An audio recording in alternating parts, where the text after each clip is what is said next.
ابوبکر صدیق رضی اللہ تعالیٰ عنہ کا ایک غلام تھا.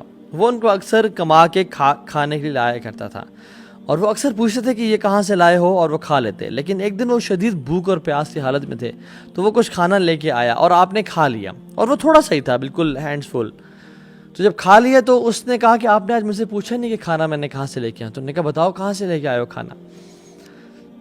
تو کہتے ہیں کہ وہ جو غلام تھا وہ کہتے ہیں کہ جب میں کافر تھا، جب میں مسلمان نہیں تھا تو میں کہانت کیا کرتا تھا، ٹھیک ہے، and I was not good at it.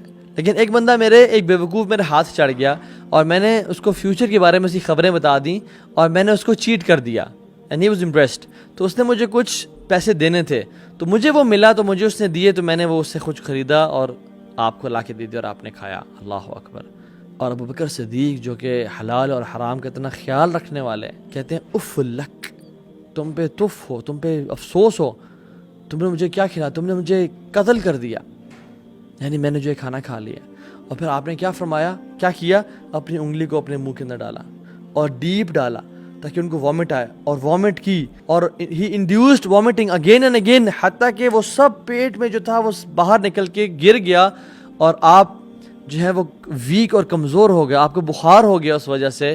اور پھر یہ سب کرنے کے بعد بھی اللہ سے دعا کی، اللہم انی اعتذر الیک مما حملت العروق وخلت الامعاء.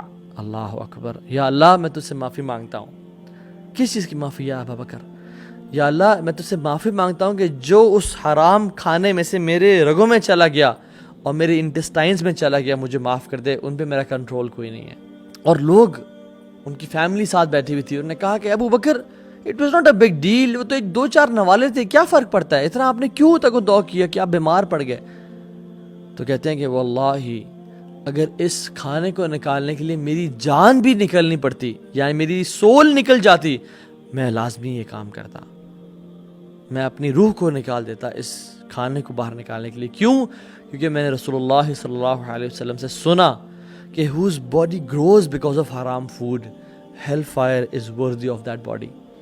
جس بندے کا جو پرورش ہے، نشو نما ہے، اس سے کچھ بال، کچھ سکن حرام کھانے سے اگتی ہے اور بڑی ہوتی ہے، تو اس باڈی کا جو حق ہے نا وہ نار پہ ہے، یعنی نار کا جو حق ہے اس باڈی پہ ہے اور وہ اس کو کھائے گی. کیونکہ آئی سی پیپل نیک، نمازی، داڑھی رکھی ہوئی ہے، 5 ٹخنوں سے اوپر ہیں، خواتین عبایا پہنا ہوا ہے، ماشاء اللہ منڈے اور تھرسڈے کے روزے رکھنے، اللہ کا ذکر، تہجد کی نماز، لیکن جب بات آتی ہے کمانے کی اور اپنے پیٹ میں وہ لقمہ ڈالنے کی تو پھر وہ حرام جا رہا ہے. سبحان اللہ. Imagine coming on the day of judgment with so many good deeds. لیکن ہمارے ڈاؤن فال کا جو سبب بنے وہ کیا بنے؟